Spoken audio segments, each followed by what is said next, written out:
Hello दोस्तों, where trans नमस्कार। मैं दीवान सिंह। मैं आपको बताना चाहूँगा कि 9/3/2026 को जो संसद में एक प्रश्न पूछा गया था रेड्डी साहब द्वारा, एमपी रेड्डी तेलंगाना से, उनके कई वीडियो मैंने बना दिए हैं। उन पर कुछ कमेंट भी आए थे। ये कमेंट यहाँ भी आया हुआ है केशव कुमार जी का। उस कमेंट का सहारा लेकर के और जो परिस्थिति है, इस प्रकार के प्रश्न पूछ के उनका सहारा लेकर के हम कुछ चीज़ों को क्लियर करना चाहते हैं। जितने भी हमारे व्यूअर्स हैं, सबने इस बात का बुरा माना कि भाई 12 तारीख को जो सुनवाई थी उससे पहले क्यों पूछा गया, बाद में पूछ लेते। पहले भी पूछा गया है, आखिरकार ये समय क्यों चुना गया। तो एक हमारे कमेंटेटर हैं शिव कुमार जी, कहते हैं you entire train of thought is wrong, thank him for raising the issue. वो कहते हैं आप गलत सोच रहे हो, उन्होंने प्रश्न उठाया तो उनको धन्यवाद देना चाहिए। शिव कुमार जी, मुझे ये पता नहीं कि आप बैंक पेंशनर्स हो, आपके संगठन से संबंध रखते हो, लेकिन आपकी जो टोन है आपके कमेंट की, ये क्लियर दिखाती है कि आप काफी खुश हो और हो सकता है कि आपने कुछ अच्छा दिखाई दिया हो उसमें। लेकिन हम पूरा पेंशन समाज ये मान करके चलता है कि इन्होंने जो टाइमिंग चूज किया और जो वर्डिंग थी जिनके चारों प्रश्नों की, वो बड़ी डाउटफुल है, सस्पिशियस है। क्योंकि पढ़ा लिखा आदमी जो टेक्नोक्रेट है, इंजीनियर है, यदि उसको यह पता है कि आरबीआई का नाबार्ड का 10% बढ़ोतरी हुई है और किस प्रकार का फॉर्मूला लगा हुआ है और इसी प्रकार का क्या बैंकों को होगा, और बैंकों को होगा तो क्या भूमिका आईबीए की और यूनियंस की होगी, इस प्रकार का प्रश्न पूछना यह सर डाउट में डालता है। अब हम तो यही सोच के समझते हैं कि सोची समझी चाल के तहत रेड्डी साहब को फंसाया गया। क्योंकि यह वर्डिंग रेड्डी साहब की नहीं हो सकती, उनको लिख करके दिया गया, और किसने दिया किसने, ये कोई पता नहीं है। शिव कुमार जी, हम दूसरी बात पे आते हैं। हम ये कोई पहली बार तो है नहीं कि संसद में ये वाक्य बोला गया है। पहले भी 2022 में ऐसा हुआ है, सेम वर्डिंग थी। इस समय जरूरत नहीं थी, ये तो पहले बोल दिया संसद में। सेम वर्डिंग आईबीए ने अपने एफिडेविट में दे रखी है 2022 में, और सेम वर्डिंग अभी जो केस की सुनवाई हो रही है उसमें एडिशनल डॉक्यूमेंट्स में दे रखी है।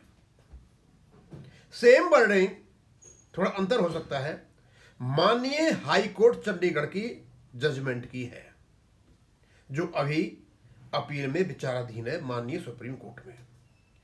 यानी सुप्रीम कोर्ट का जो जजमेंट है, जब तक वो फाइनल नहीं हो जाता, उसके विषय में किसी भी जगह पर ना तो आईबीए, ना कोई बैंक, ना डीएफएस और ना संसद में उसके बारे में कुछ भी कहा जा सकता है। यानी उसको एक रिकर्स नहीं बनाया जा सकता, सपोर्ट नहीं बनाया जा सकता कि इसका ये निष्कर्ष निकलता है, जब तक कि माननीय सुप्रीम कोर्ट उसका निष्कर्ष नहीं देता है। लेकिन इन लोगों ने सबसे पहले इसको आधार बनाया आईबीए ने। माननीय हाई कोर्ट में यही कहा गया था कि there is no vested interest of pension updation in the regulation. Regulation में कोई निहित हित नहीं है अपडेशन का, लेकिन एग्रीमेंट में है, स्मॉल कमेटी के उसमें है। इसलिए जो यूनियंस हैं और आईबीए है, इनके बीच में वार्ता के माध्यम से इसको रेगुलेशन में डलवाया जाए। सेम था, सेम क्वेश्चन पूछे थे किसने, अभी जो इनकी जो पूछताछ हुई थी रेड्डी साहब के प्रश्नों में, कि क्या उनकी स्किल्स को यूज किया जाएगा, द सेम वर्डिंग था। तो हमें ये बताओ शिव कुमार जी कि माननीय हाई कोर्ट में चंडीगढ़ में जो फैसला आया था, जो फैसला अभी विचाराधीन है माननीय सुप्रीम कोर्ट में, उसको आधार बना करके क्या आप संसद में जवाब दिला सकते हो? एक बात। और शिव कुमार जी हमें आप ये बताइए कि अब वास्तव में ही कोई प्रोविजन नहीं है अपडेशन का?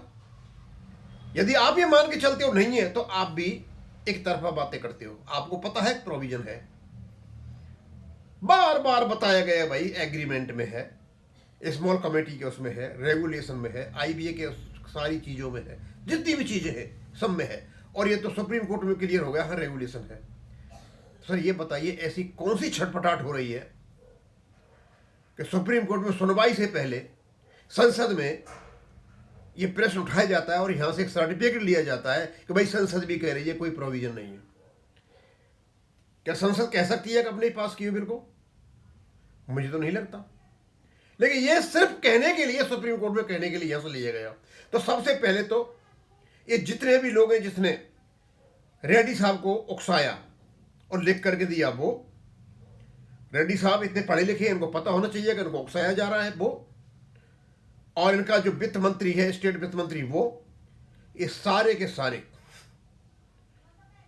परजरी, कंटेम्प्ट ऑफ कोर्ट के दोषी हैं, क्योंकि ये उस जजमेंट को यहां सुना रहे हैं जो जजमेंट अभी तक फाइनल नहीं हुआ है, जो सुप्रीम कोर्ट में पड़ा हुआ है। अब शिव कुमार जी क्यों कह रहे हैं मैं बताता हूं आपको। क्योंकि इनके पास अब कोई चारा नहीं है, एक आधार बना रहे हैं अभी, हर एक का अपना अलग अलग हिसाब किताब है।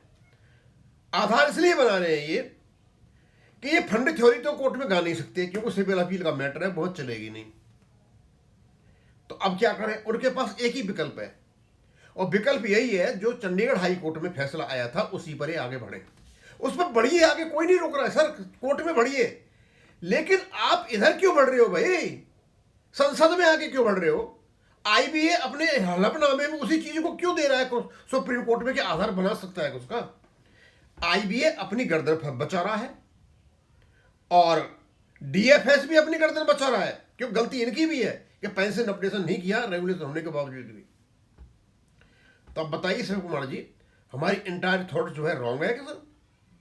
हाँ, हम थैंक्स देते हैं रेड्डी साहब को वो प्रेस उठाने के लिए, कि हो सकता है उनको नहीं पता हो, और हमको तो ऐसा लगेगा जैसे हमारे क्या नाम है, हम हमारे दिलों में बैठ जाएंगे वो, उन्होंने हमारा प्रेस उठाया है और we are very much grateful to you. आप हो सकते हो ग्रेटफुल,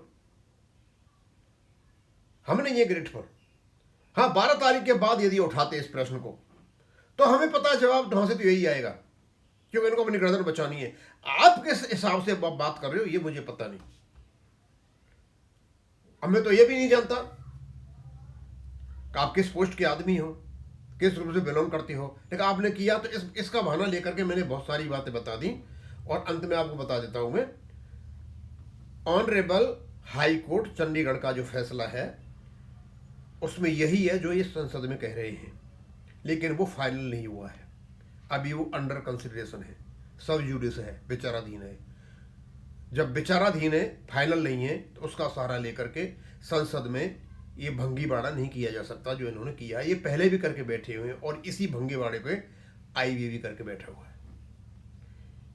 हमें पता है इसकी पॉपुलरिटी क्यों की जा रही है, इसलिए कि लोगों के दिमाग हम थोड़े से मनोबल डाउन कर सकें, हमारे वकील मनोबल डाउन कर सकें, और जिससे कह सके भाई संसद भी ये भी कह रही है, आईबीए ने भी कहा है, कोर्ट ने कहा है, कोर्ट के फैसले को आप अपना आधार नहीं बना सकते हो जब तक कि वो फाइनल नहीं होगा। कोर्ट के फैसले फाइनल हायर कोर्ट करते हैं। जब तक कोई भी जजमेंट अंडर अपील होता है वो सब जुडिस माना जाता है, वो फाइनल जजमेंट नहीं है। हमने फैसलों को अप्रूव होते भी देखा है, मॉडिफाई होते भी देखा है, रिजेक्ट होते भी देखा है, इसलिए इसको आधार नहीं बना सकते। शिव कुमार जी, मुझे लगता है आप समझ गए होंगे अंदर की बात को कि इन्होंने जो क्वेश्चन उठाया था वो सही था या गलत था।